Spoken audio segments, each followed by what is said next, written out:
Hello student.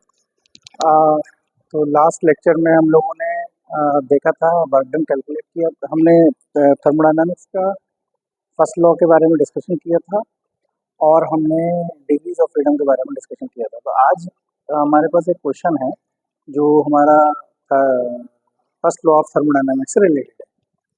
इसमें क्या हो रहा है कि इस एक्सिस पे P है और इस एक्सिस पे V है। ठीक है, ये एक आइडियल गैस के लिए ये जो सिस्टम है हमारा एक आइडियल गैस है और इसमें क्या हो रहा है कि ये एक साइक्लिक प्रोसेस से गुजर रहा है। तो हो रहा है कि यहाँ से मान लीजिए स्टार्ट हुआ। साइक्लिक प्रोसेस ये होता है कि जब इनिशियल कंडीशन और फाइनल कंडीशन सेम होती है तो हम उसे साइक्लिक प्रोसेस कहते हैं। तो अगर मान लीजिए कि यहाँ से स्टार्ट हुआ, ए तक गया, ए से बी तक गया और बी से सी तक गया, तो सी से ही स्टार्ट हुआ और सी पे ही एंड हुआ, तो हम इसको बोलते हैं साइक्लिक प्रोसेस। इसमें क्या क्या हो रहा है जरा देखते हैं। जब प्रोसेस ए से बी तक हो रहा है तो ये 50 जूल ऑफ हीट एब्जॉर्ब कर रहा है। तो क्योंकि हीट एब्जॉर्ब कर रहा है इसलिए डेल्टा क्यू जो है पॉजिटिव है। ठीक, बी से सी तक जब वो जा रहा है तो कोई हीट एब्जॉर्ब नहीं कर रहा है। बी से सी तक जाते समय कोई हीट एब्जॉर्ब नहीं कर रहा है का मतलब ये है कि वो एडियाबेटिक प्रोसेस है, तो यहाँ पे डेल्टा क्यू 0 है। तीसरी चीज ये कह रहा है कि जब बी से सी तक गया तो 40 joule work is done on the system. तो हमको बताया था हमने आपको कि जब work is done on the system है तो वो नेगेटिव होगा और आपको दिख भी रहा है कि वॉल्यूम डिक्रीज हो रहा है। ठीक है, जब सी से ए तक आ रहे हैं तो ये 70 जूल हीट रिजेक्ट कर रहा है। तो 70 जूल हीट रिजेक्ट कर रहा है इसलिए माइनस में है। ठीक है, बात समझ में आई? एक बार फिर से बात कर लेते हैं।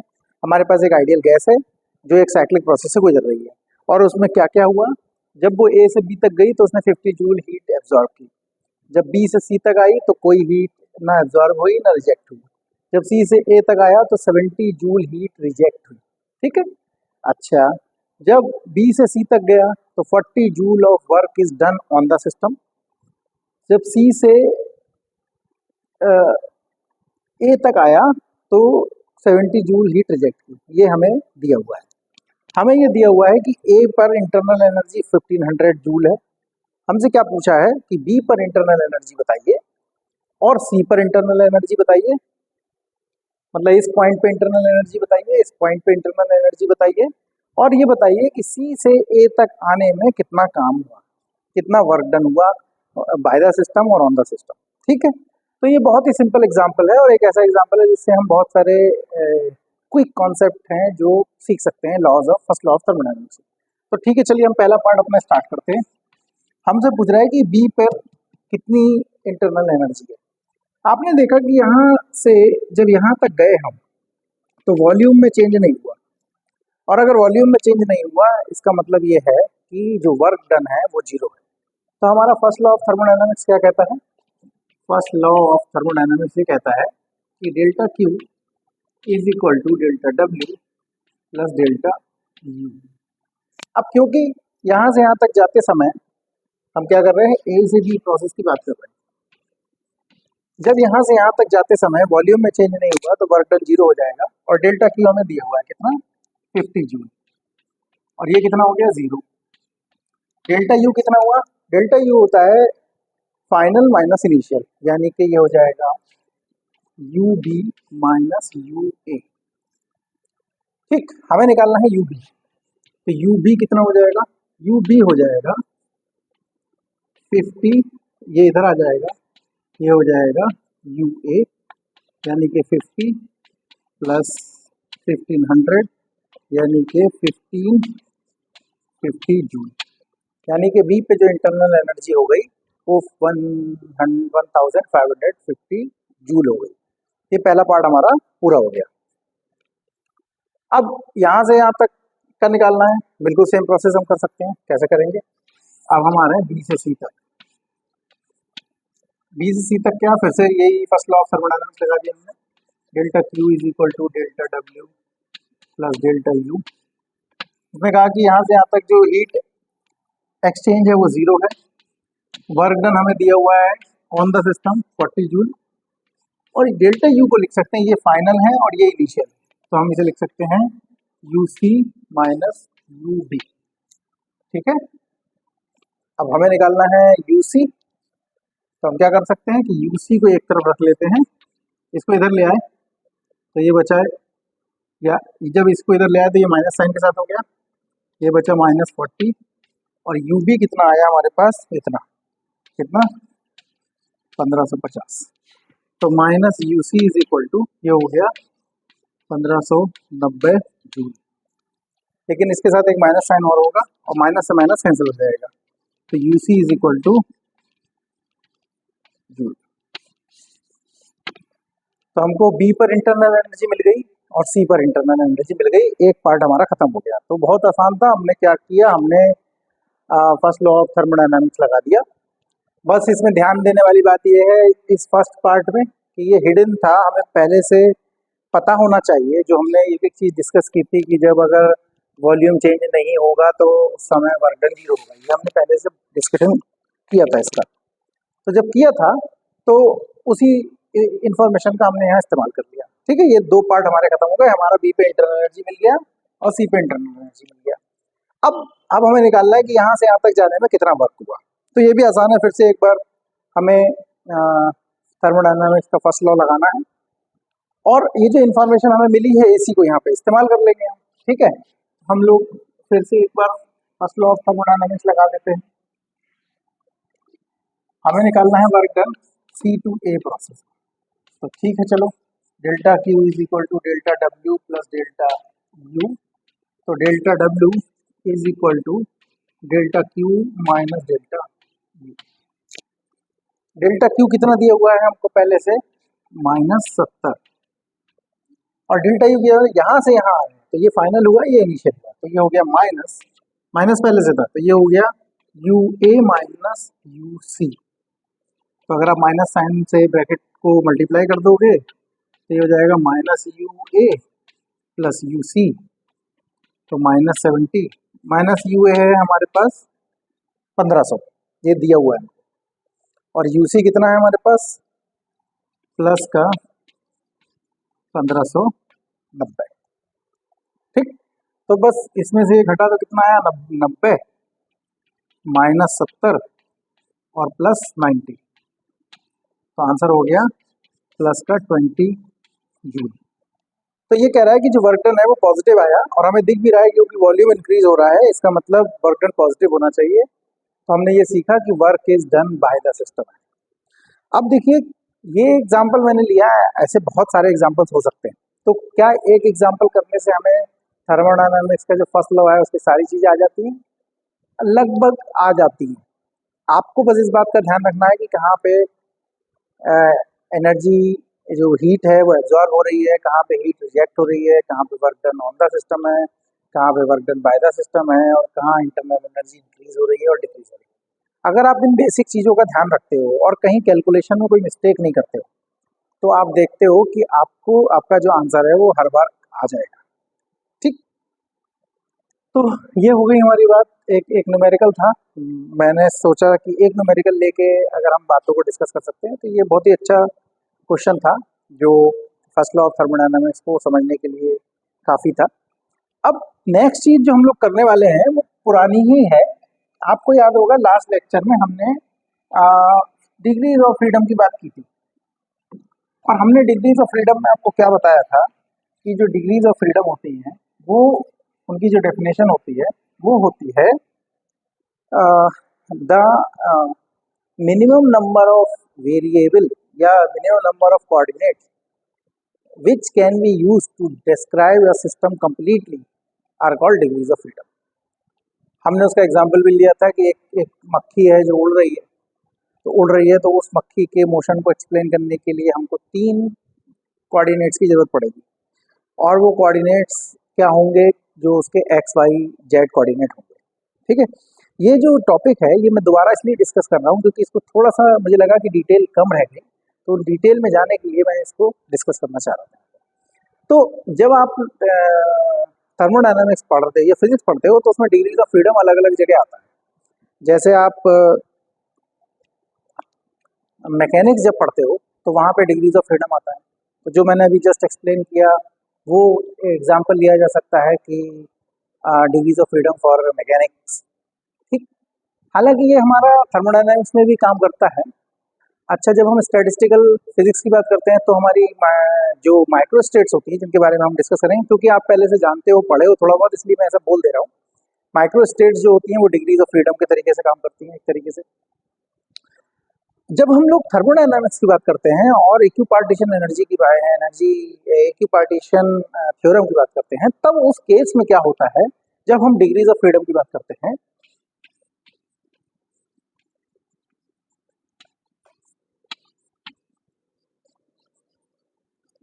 तो बेसिकली हम ये देखना चाहते हैं कि एनर्जी को कितने तरीके से लिखा जा सकता है। देखिए, बहुत सारी किताब में आपको सीधे सीधे ऐसे एक्सप्लेन करके मिल जाएगा कि आप एक काम करो, देख लो कितने कोऑर्डिनेट हैं और उसी हिसाब से कर लो। हम लोगों ने भी इसको डिस्कस किया था कि अगर एक मक्खी उड़ रही है तो उसके 3 कोऑर्डिनेट चाहिए। एक्चुअली वहां पे हम ये कहना चाह रहे हैं कि उसकी 3 एनर्जी होंगी। कौन कौन सी एनर्जी होंगी? अगर एक मक्खी सिंपली उड़ रही है, ऐसे करके कहीं उड़ रही है, तो इसकी जो काइनेटिक एनर्जी होगी या टोटल जो एनर्जी होगी वो होगी m vx square 1/2 m vy square 1/2 m vz square. तो आप देख रहे हो कि ये एक क्वाड्रेटिक टर्म है, ये एक क्वाड्रेटिक टर्म है और ये एक क्वाड्रेटिक टर्म है। तो यहाँ पे इसकी जो ट्रांसलेशनल डिग्रीज ऑफ फ्रीडम हो गई वो 3 हो गई। ठीक, अगर आप कोऑर्डिनेट के हिसाब से कहते हैं तो आपको पता है कि 3 ही कोऑर्डिनेट चाहिए थे, तो सब कुछ ठीक ठाक था। ठीक, तो जब हम थर्मोडायनामिक्स की बात करते हैं तब हमको ये बताना, अगर हम डिग्रीज ऑफ फ्रीडम कैलकुलेट करना चाह रहे हैं तो एक्चुअली हम ये कैलकुलेट करना चाह रहे हैं कि उसकी एनर्जी जो है वो कितने तरीके से उसको लिखा जा सकता है। ठीक है, तो अब हम अपने वापस मॉलिक्यूल वाले केस में आ जाते हैं कि अगर हमारे पास जो सिस्टम है उसके जो एटम्स हैं या मॉलिक्यूल्स हैं वो बहुत छोटे छोटे स्फीयर्स मान सकते हो। मतलब वो जो पहले मैंने बोला था पॉइंट ऑब्जेक्ट मान सकते हो। पॉइंट ऑब्जेक्ट मानने का मतलब ये है कि उनका अपना कोई मोशन जो है वैसा डिस्कस नहीं कर सकते, बस वो चल रहा है यही डिस्कस कर सकते हैं। तो अगर आपके पास एक, अगर मान लीजिए कि आपके पास 3 एक्सेस हैं, एक्स वाई और जेड, और एक कोई पार्टिकल है, तो मतलब मान लीजिए कि मोनो एटॉमिक गैस है ये।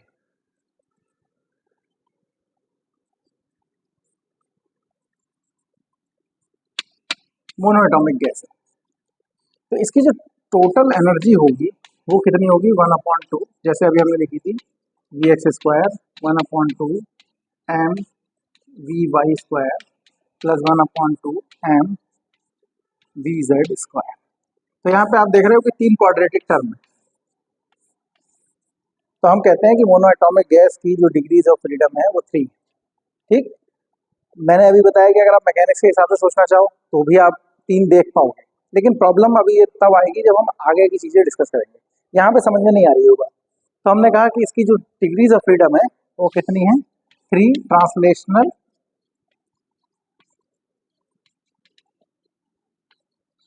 Degrees of freedom.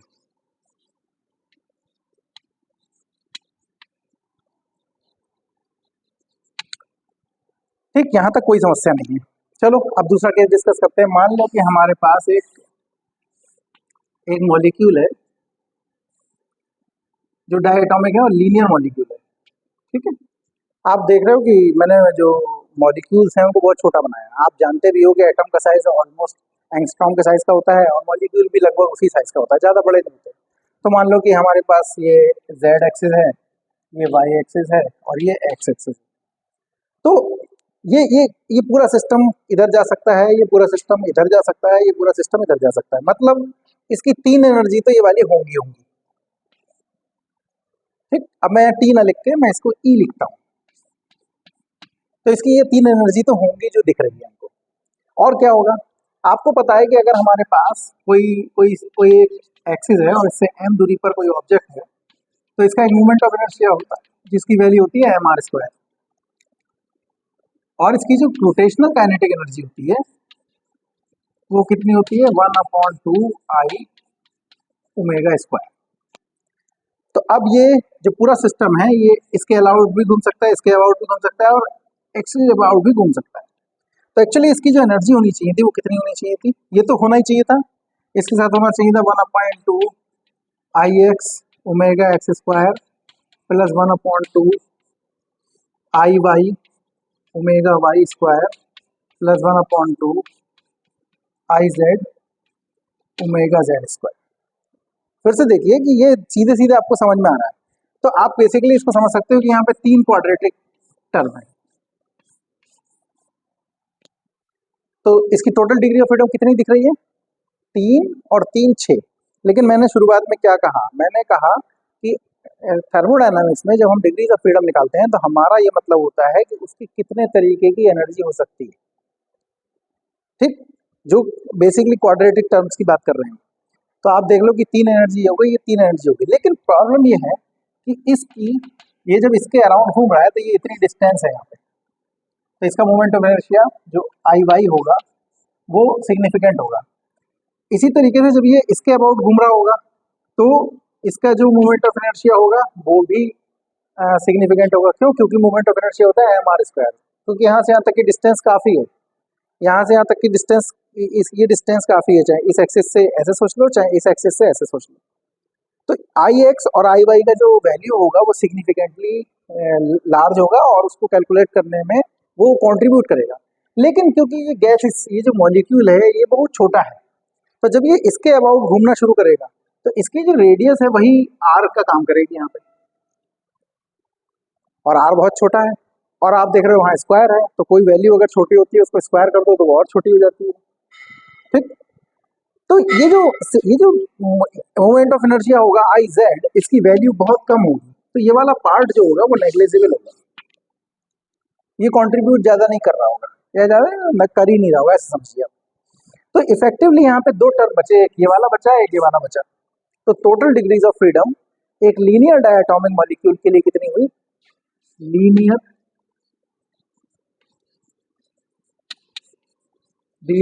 Diatomic molecule के लिए कितनी हुई? 3 रोटेशनल हुई, 3 ट्रांसलेशनल हुई और 2 रोटेशनल हुई। टोटल कितनी हुई? 5। ठीक, यहाँ तक भी कोई समस्या नहीं है, क्योंकि हम लोगों ने जो पिछला लेक्चर देखा था उसमें ये सब हम लोगों ने डिस्कस किया था। हाँ, इतनी डिटेल में डिस्कस नहीं किया था। ठीक, अब देखो नॉर्मल टेम्परेचर पे क्या होता है।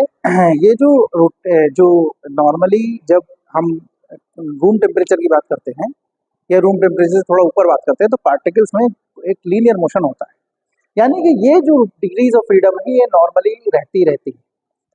थोड़ा हाई टेम्परेचर करते हैं तो ये रोटेशन भी होने लगता है। ठीक, तो जब रोटेशन होने लगता है तो ये कंट्रीब्यूट होने लगती है। और इस समय तक, जब तक हम बहुत ज़्यादा हाई टेम्परेचर की बात नहीं कर रहे हैं, तब तक क्या है कि जो इसका मॉलिक्यूल के बीच का जो बॉन्ड है उसको हम ऐसे सोच सकते हैं जैसे वो एक लोहे की रॉड, मतलब वो लेंथ चेंज नहीं कर रही। जब हम बहुत हाई टेम्परेचर पर चले जाते हैं, लगभग 1000 केल्विन के आसपास चले जाते हैं, तब होता ये है कि ये जो मॉलिक्यूल जो सिंपली उस समय आपको ऐसे दिख रहा था रिजिड रॉड की तरह, अब ये एक स्प्रिंग के तरीके से काम करता है और ये ऑसिलेट भी कर सकता है इस तरीके से। और जब वो ऑसिलेट कर सकता है तो उसमें वाइब्रेशंस हो सकते हैं। ध्यान रखिए, नॉर्मली वाइब्रेशंस नहीं होते हैं, जब बहुत हाई टेम्परेचर होता है तब वाइब्रेशंस दिखने लगते हैं। आप कहोगे कि नहीं सर वाइब्रेशन तो हर लेवल पे होते हैं, बिल्कुल सही बात है, लेकिन सिग्निफिकेंट नहीं होते हैं, इतने नहीं होते हैं कि उनका एनर्जी को काउंट किया जाए। ठीक, तो जब बहुत हाई टेम्परेचर पे पहुंच जाते हैं, हाई टेम्परेचर पे,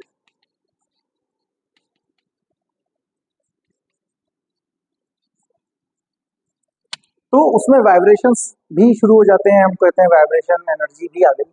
और आपको याद होगा कि अगर आपने याद होगा कि एक जो सिंपल हार्मोनिक मोशन हम लोग पढ़ते थे ऐसे वाला, उसमें 2 तरीके की एनर्जी होती थी। या हम अगर किसी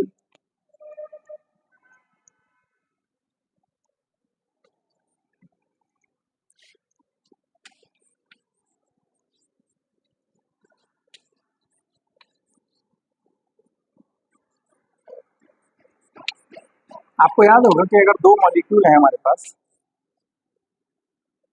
एक का मास m1 है और एक का मास m2 है, तो जो उनका रिड्यूस्ड मास होता था वो होता था m1 m2 upon m1 plus m2। ठीक, ये हम पढ़े हैं। तो ये पूरा सिस्टम एक कॉमन सेंटर ऑफ मास के अबाउट ऑसिलेट करने लगता है। तो इसकी जो टोटल एनर्जी होती है वो कितनी हो जाती है? एक तो हो जाती है इसमें म्यू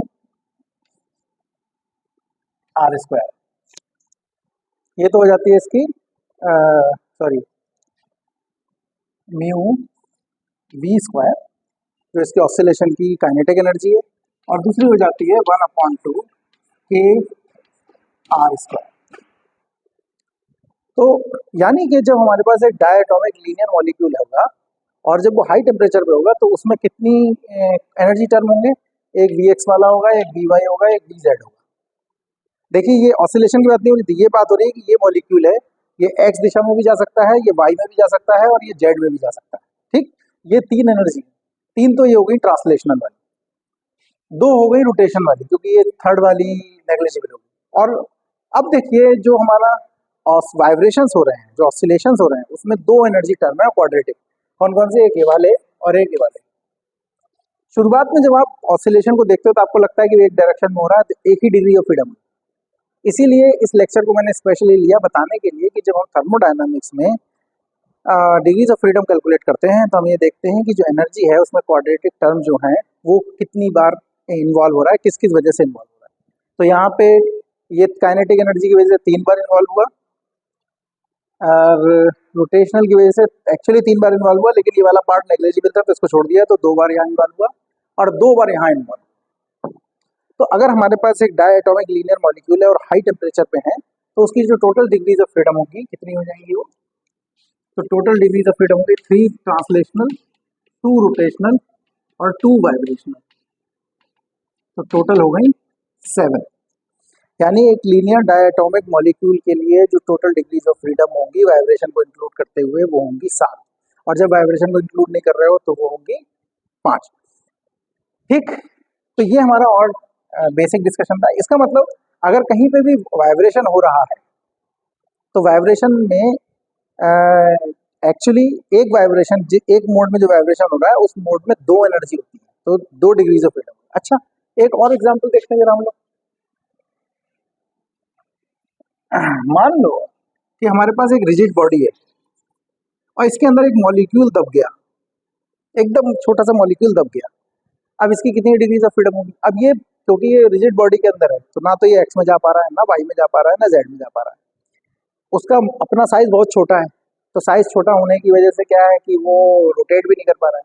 लेकिन ये इसके अंदर रहते हुए ये एक्स डायरेक्शन में और वाई डायरेक्शन में और जेड डायरेक्शन में ऑसिलेट तो कर सकता है। हाँ, ये कह सकते हो कि ऑसिलेशंस बहुत कम है लेकिन ऑसिलेट कर सकता है। तो यहाँ पे कितनी डायरेक्शन में वो ऑसिलेट करता है? 3 डायरेक्शन में। तो यहाँ पे कितने डिग्रीज ऑफ फ्रीडम हुए? एक मोड से कितने डिग्रीज ऑफ फ्रीडम थे? 2। तो यहाँ पे 3 डायरेक्शन में वो कर सकता है ऑसिलेशन, तो 3 गुणा 2 यानी कि 6 डिग्रीज ऑफ फ्रीडम हुई एक मॉलिक्यूल के लिए जो एक रिजिड बॉडी में मान लो फंस गया। ठीक, तो यहाँ पे जो भी डिग्रीज ऑफ फ्रीडम है वो सिर्फ और सिर्फ वाइब्रेशन के कारण है। अच्छा, और आगे बढ़ते हैं जरा। जैसे मान लीजिए कि आपके पास डायटोमिक मॉलिक्यूल नहीं है, जैसे ये तो डायटोमिक लीनियर मॉलिक्यूल था। मान लीजिए कि लीनियर ना हो, जैसे हाइड्रोजन, इसको देखिए H2O को, इसका जो स्ट्रक्चर होता है कुछ इस तरीके का होता है और ये 108 डिग्री का कुछ कोण होता है, रफली 108 डिग्री बता रहा हूँ। तो देखो ये एक्स वाई और जेड में तो पूरा पूरा जा सकता है, और क्या क्या हो सकता है? देखो ये इस एक्सिस के अबाउट घूम सकता है, ये इस एक्सिस के अबाउट भी घूम सकता है। हाँ, आड़ा टेढ़ा घूमेगा वो अलग बात है, लेकिन घूम सकता है। और ये इस एक्सिस के अबाउट भी घूम सकता है। ठीक, तो यहाँ पे 3 तो ट्रांसलेशनल डिग्रीज ऑफ फ्रीडम हो गई और 3 रोटेशनल डिग्रीज ऑफ फ्रीडम हो गई। यानी कि जब अगर डायटोमिक लीनियर मॉलिक्यूल की बात करोगे ना, जैसे ये जो हमने बात की डायटोमिक लीनियर मॉलिक्यूल की बात की, लेकिन डायटोमिक हमारे पास ना हो, क्योंकि डायटोमिक मॉलिक्यूल तो हमेशा लीनियर ही होगा चाहे जैसे भी हो। लेकिन अगर कुछ इस तरीके का केस हो जाए, जैसे मान लीजिए ये जो मैंने अभी बताया, ये हमारे पास क्या है, ये ट्राइएटोमिक नॉन लीनियर मॉलिक्यूल है। तो ये एक्स की दिशा में भी घूम सकता है, वाई की दिशा में भी घूम सकता है, जेड की दिशा में भी घूम सकता है। तो इसकी 3 ट्रांसलेशनल डिग्रीज ऑफ फ्रीडम हो गई, 3 रोटेशनल डिग्री ऑफ फ्रीडम। इसके अलावा हो सकता है कि ये ऐसे वाइब्रेट कर रहा हो। ठीक, हो सकता है कि ऐसे वाइब्रेट कर रहा हो, ये ऐसे भी वाइब्रेट कर सकता है। ठीक, ये तो बॉन्ड ऑसिलेट कर ही सकते हैं, ये भी कर सकते हैं, और ये ऐसे भी वाइब्रेशन इसमें हो सकते हैं। तो जैसे जैसे हमें उसकी इंफॉर्मेशन मिलती चली जाएगी, वैसे वैसे हम उसके वाइब्रेशन मोड को ऐड करते चलाएंगे, और हर वाइब्रेशन मोड के साथ 2 डिग्रीज ऑफ फ्रीडम होंगे। ये जो डिस्कशन मैंने किया है, ये 2 डिग्रीज ऑफ फ्रीडम, बहुत सारी किताबें बोलती हैं कि ये 1 डिग्री ऑफ फ्रीडम है, क्योंकि उन्हें मोशन एक ही दिशा में दिख रहा है। जबकि वो मैकेनिक्स की बात कर रहे हैं तब तो वो ठीक है, लेकिन जब वो थर्मोडायनामिक्स की बात कर रहे हैं तब वहाँ पे गड़बड़ है। ठीक, तो ये इम्पोर्टेंट डिस्कशन था हमारा आज के टॉपिक से। अच्छा, अगर मान लो कि हायर मॉलिक्यूल हो तब हम क्या करेंगे? कोई बात नहीं है, अब आजकल हमारे पास टेक्निक है, लेकिन जो थर्मोडायनामिक्स हम लोग कर रहे हैं उसमें आपको मैक्सिमम जो है जो डायटोमिक और ट्राइएटोमिक मॉलिक्यूल ही जो डिस्कशन में आएंगे। पॉलीएटोमिक मॉलिक्यूल जो होते हैं, अगर वो आपको क्वेश्चन में कहीं डिस्कशन है तो उस केस में उनकी डिग्रीज ऑफ फ्रीडम आपको दी हुई होंगी। नॉर्मली जो क्वेश्चन बनते हैं वो ट्राइएटोमिक मॉलिक्यूल तक बनते हैं, जिसमें हम डिग्री ऑफ फ्रीडम आसानी से निकाल सकते हैं। आपको दिख ही रहा है कैसे हो रहा है, ठीक, कि उसमें तीन ट्रांसलेशनल डिग्रीज ऑफ फ्रीडम होंगी और 2 rotational degree of freedom, sorry 3 translational होंगी और 3 ही रोटेशनल डिग्रीज ऑफ फ्रीडम होंगी। तो ये हमारा आज का डिस्कशन था। ये मैंने एक छोटा वीडियो बनाया ये सोच के कि जो डिस्कशन हमारा रह गया है फिर डिग्रीज ऑफ फ्रीडम से, वो इधर डिस्कस हो जाए, और जो हमारा प्रॉमिस किया हुआ था कि हम फर्स्ट लॉ ऑफ थर्मोडायनामिक्स में एक क्वेश्चन कराएंगे, वो तो मैंने उन दोनों को मिला के एक वीडियो ये बनाया है। अब जो नेक्स्ट लेक्चर हमारा होगा वो होगा काइनेटिक थ्योरी ऑफ गैसेस पे। बेसिकली क्या है कि मैं आपको बता देता हूँ मोटा मोटा कि हमें पता है कि हमारे पास एक गैस है, और पहले से पता था कि हमारे पास गैस है। ये भी पता था कि गैस एक प्रेशर एग्जर्ट करती है, लेकिन ये नहीं पता था कि उस प्रेशर का कारण क्या है, वो प्रेशर आता कहाँ से है। तो जो अब हमारा जो नेक्स्ट लेक्चर होने वाला है वो इसी पे होने वाला है। आपको याद होगा कि हमने शुरुआत की थी तो हमने कह दिया कि भाई गैस है हमारे पास, तो गैस का एक प्रेशर है, लेकिन अब हमारा क्वेश्चन है कि गैस का प्रेशर कहाँ से है। तो जो नेक्स्ट लेक्चर हमारा होने वाला है उसमें हम kinetic theory of gases discuss करने वाले हैं, जिसमें ये देखेंगे कि वो प्रेशर कहाँ से आया, उसके लिए रीज़न क्या है, और क्या चीज़ हमारे सिस्टम के लिए काम कर रही है, क्या चीज़ हमारे सिस्टम के लिए काम नहीं कर रही है। मैं ये कहना चाहता हूँ कि जब हम बात शुरू करेंगे तो आइडियल गैस के हिसाब से शुरू करेंगे, लेकिन बाद में हमें पता चलेगा कि शायद आइडियल गैस काम नहीं कर रही है। लेकिन अभी हम अपना डिस्कशन स्टिक करते हैं कि हम जो काइनेटिक थ्योरी डिस्कस करेंगे वो आइडियल गैस के लिए डिस्कस करेंगे।